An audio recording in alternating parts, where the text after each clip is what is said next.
I've been laying the foundation for these ideas with previous AV videos, so you'll best understand my reasoning. So here's part 1 of how I would balance AV. Let's simply balance the AV's strengths and weaknesses against those of aircraft. The current AV weapons share the same strengths with relation to engaging aircraft: power, range, mobility. Don't confuse speed with mobility. An AV player can go anywhere on the map, even inside of structures, and he can use vehicles to travel quickly too. This is what I mean by mobile.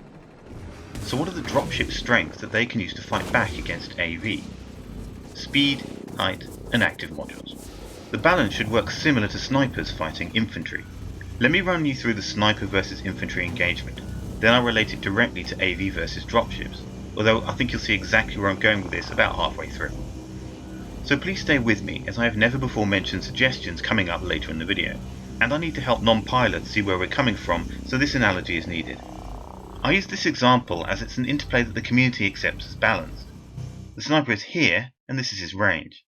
I'm using 260 meters, which is less than a sniper's actual range, but I have 0 sniper skills and a militia gun, and I managed to hit an assault player from this spot at 258 meters, so it's a non-disputable baseline. That means he can shoot anything within this zone, assuming he's facing this way. Now the infantry player is here. He has not spotted the sniper. A sniper whose meta level far exceeds his target can one-hit kill, but most hits do not.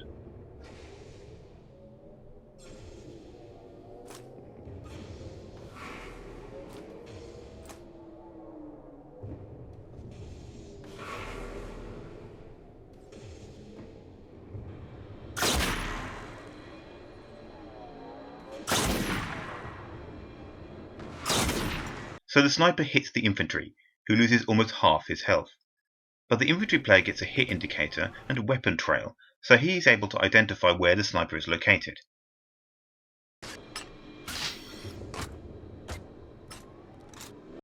This is the range of his weapon, about 80 meters. As you can see, he cannot hit the sniper from this spot. The balance is tipped in favor of the sniper. He has used positioning and his class strengths, range and power to give him an advantage when engaging his main target, the infantry player. I consider any weapon that can reduce its target's health by a third or more in a single hit to be a powerful weapon. So how can the infantry respond? Here's 5 options: return fire, evade, ignore the threat, request support, or retaliate. He can attempt to shoot back, but as we see, he's massively outranged by the sniper.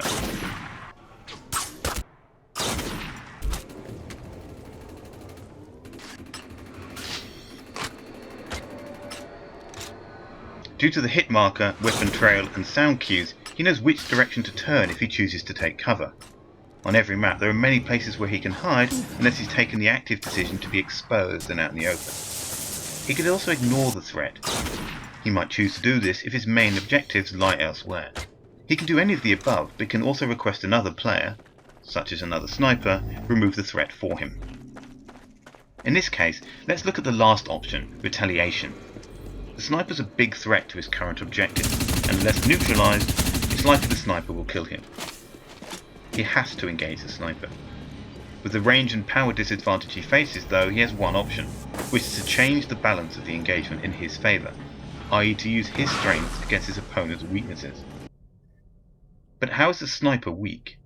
Often they have low health, as they wear low-profile suits, they have limited field of view when scoped in, and they only have a sidearm for defense when approached at close quarters.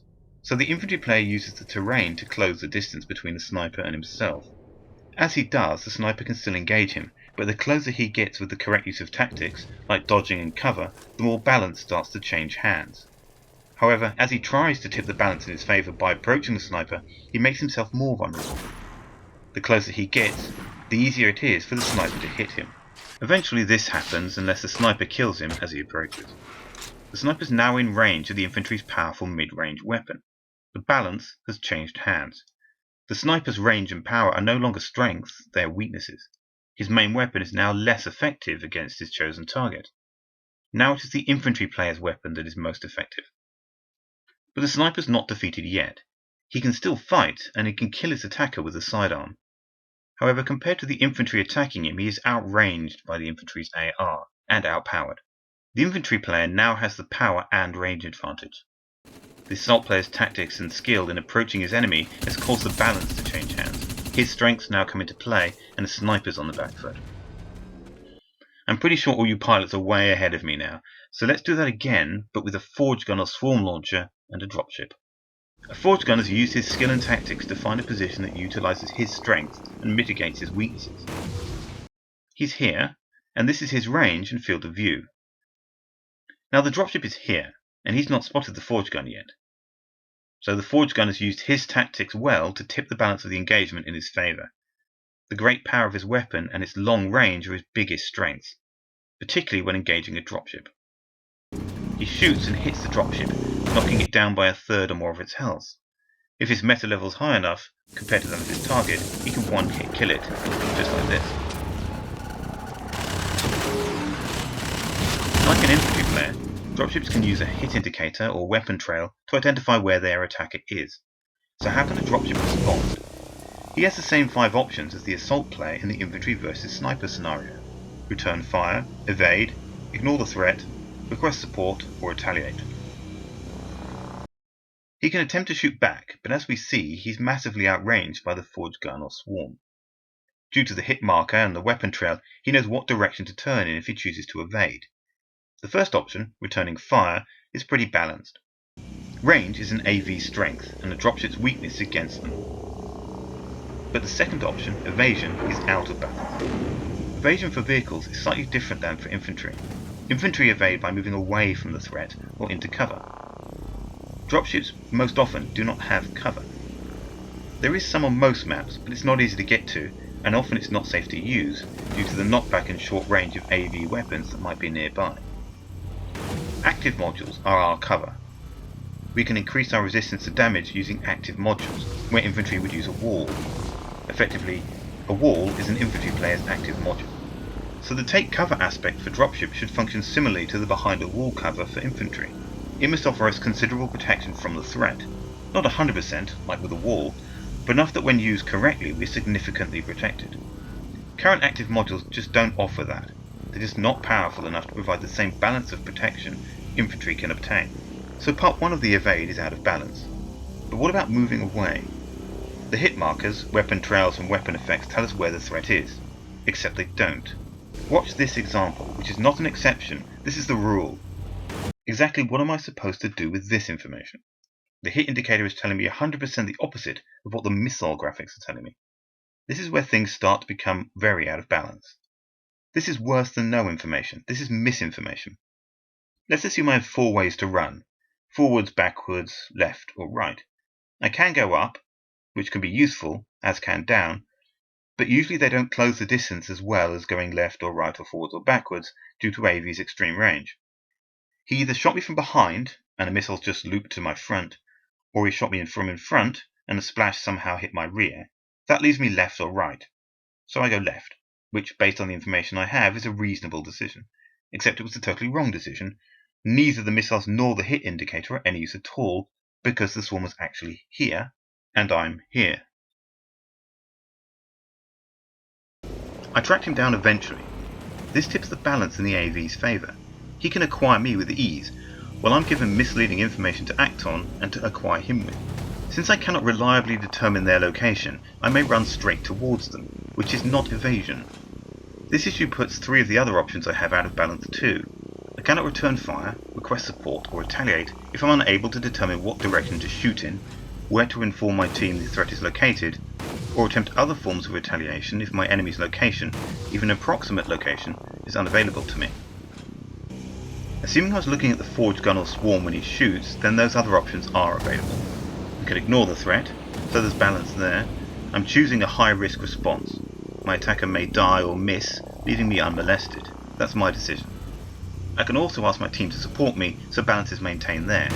But this is only if I was looking in the correct direction as I was shot, which doesn't happen all the time. The last option is where balance breaks completely. I'm over the spot where the forge gunner shot me from. My team tells me he shot me from the road as he's using a lav to move about the map, so now I have to hunt him down. This is the range and position of the AV player. As you see, like in the sniper example, I have to cross this danger zone to be able to retaliate. Infantry approaching a sniper can use buildings, agility, or even a vehicle to approach. While fast, a dropship is not mobile. It cannot weave effectively enough to make it hard enough to hit, which would be ineffective anyway against swarms. Nor can I take cover, as there isn't much in the air. However, my modules are my cover. This is the balance tool we have to approach threats. They are our walls, except they're just not powerful enough currently to act as effective cover. With the AV having such range and power over me at this point, they still have the advantage in the engagement. They can hit me time and time again as I approach, and can overwhelm my wall before I get a chance to get in range.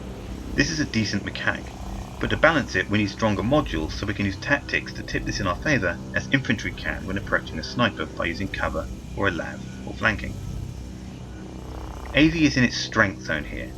They have the range and power, and the only reason I have to cross the danger zone to reach them is because they use good tactical positioning. This aspect of it is pretty balanced. The final stage of retaliation is where the process completely falls apart. With skilled module use and good piloting, I managed to get into my weapon's effective range over the threat. Like the sniper example, I've crossed the enemy's zone of advantage and tipped the balance in my favour, except there's no change in the power balance here. I've gained no advantage. Both swarms and forge guns now have a much easier time hitting me. I'm closer, so their weapon travel time is less, they have more DPS. They can do more damage to me now than before. They can use my ship's lower mobility to duck and dodge my shots, and a knockback from their weapons to completely throw off my ability to aim. Unlike countering a sniper with an assault rifle, their main weapon does not become less effective if I use my strengths, such as my ability to fly and to be above them. A sniper rifle is much less effective at 20 meters, not so a swarm or forge. A forge gun or swarm launcher does not have a weakness that I can take advantage of to tip the battle my way. My height is not an advantage to 300 meter range weapons that can fire up as easily and as strongly as they can fire in any other direction. So the engagement is thrown out of balance by two main things. Firstly, acquisition. Misleading or missing hit indicators and the extreme weapon ranges lead to my enemy being invisible or a single pixel the same colour as the ground. I cannot respond properly to the initial attack. I cannot decide on the best course of action because of this. The second is that my retaliation does not allow me to use my strength to put the enemy at a disadvantage. A swarm launcher is as big a threat at 300 meters as it is at 30. So what do we do? I covered point 1 in my swarm and forge videos. They need tweaking, but you can see the concept. They tackle acquisition and how to deal with that problem. Let's look at retaliation and see how, if I manage to pass the AV strength, that my strength can give me the upper hand by rewarding me for using tactics to overcome a powerful foe. I've got a single solution to propose here. Secondary functions on active modules. I propose that my hardeners have an electronic warfare secondary function that has a limited range that's always running when they're active. For example, when, say, within 50 meters of a threat, for the duration of my module's runtime, forge guns or swarms are reduced in effectiveness. This is analogous to forcing a sniper to use his SMG when you get close. He can still kill you, but his weapon is at a disadvantage to yours. I've had to use skill to cross this zone of advantage, and my reward for success is a balance mechanic. With the long module cooldowns we have coming in a vehicle path, this would balance well. The window of advantage has reasonable limits. These are my suggestions for when dropships get into this zone of advantage. They're just ideas to start a discussion, not final design choices. They can be applied to all active modules or split between shield and armor hardeners based on the weapon resistances that each naturally have. So for armor we could disable some of the swarm launcher's missiles using electronic interference and reduce the number of swarm missiles launched by 50% or 25%, whatever seems balanced. The secondary effect from armor modules could cause some missiles to malfunction and blow up on launch and damage the user, or to triple lock-on times. The secondary effects for shield hardeners could cause forge guns' charge-up time to double or triple, or cause some of the forge guns' shots to be converted to energy that recharges my shields when they hit me. Other secondary effects could make my side gunners' missiles homing missiles that track forge gun charges or missile launches when I'm within this range, or add more knockback to the AV players for my weapons, disrupting their ability to aim when I hit them. In these examples, AV can still fight back, but with reduced effectiveness, just like the sniper with his SMG, and this rewards me for overcoming their advantage. There is another way to balance the engagement that's not about fighting back or using altitude as a dropship's main strength. This would be more in keeping with the role I feel dropships were meant to have than the aggressor proposals I just mentioned. Infantry and tanks are there to do the killing. I think dropships should be about support. So instead we use a dropship's ability to cover the map quickly and make speed and access our strengths. Infantry need transporting, but where to? At the beginning of a match, none of the objectives are taken. The enemy is as free to enter any part of the map as you are, which means it's a hostile zone. Any drop into the map at this point is a hot drop, which means any drop into an area occupied or accessible to enemy forces. If an objective is blue, then infantry can spawn there, and any that are behind captured objectives can have uplinks safely deployed. It's the areas controlled by the enemy that dropships most usefully need to transport troops to. This is how they're used to fight and affect a battle. Dropships need to be able to operate in contested areas. AV's job is to deny us access to their airspace and push us out of our own. They have their range, power, and fire and forget tracking systems to do this. If a dropship uses good fits and tactics to push through the AV onslaught, they should have the ability to change the balance of engagement in their favour, having passed through this AV zone of advantage. Dropping troops and supplies should be a dropship's primary function. We should have abilities that facilitate this. A landed dropship should be an electronic warfare platform. So instead of the suggestions that reduce AV players' effective damage when in a certain range, we could have secondary functions that only work when a dropship has landed. While flying, swarms and forge guns can see and hit and destroy us with ease, as they do now. That's their advantage. But once we land, their advantages should be reduced. This is how a dropship tips the balance in its favour. I can land and now survive by supplying the ground troops to take out the AV players. I retaliate by being a support unit, not by killing them myself. These could be on separate modules or as secondary functions to armour or shield hardeners. The idea being that a dropship is a support part of an attack. We could use the abilities I mentioned before so that once I land, AV will have a much harder time getting rid of me. This makes it much easier to act as a mobile spawn point or to repair tanks or infantry. AV can still kill me, but my modules resist 50% or whatever, more damage than when I'm in the air. To balance this, infantry can only exit a landed dropship, no more airdrops. This also gives non-armed pilots a way to participate and earn war points. Landed, my ship can act as a mobile supply depot or spawn point.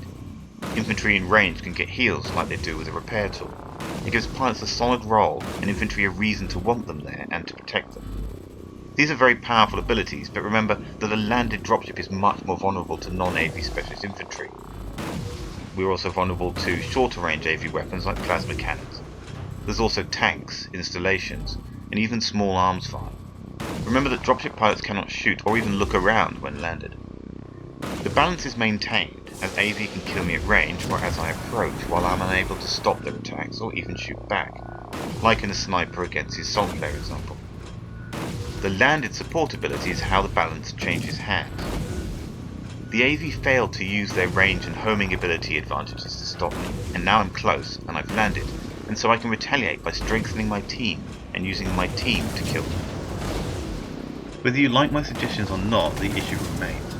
AV's strengths of power and range cannot be overcome with their target strengths of modules and height. AV weapons are too effective too much of the time. Right, I've said a lot, so I'm going to pass this one over to you.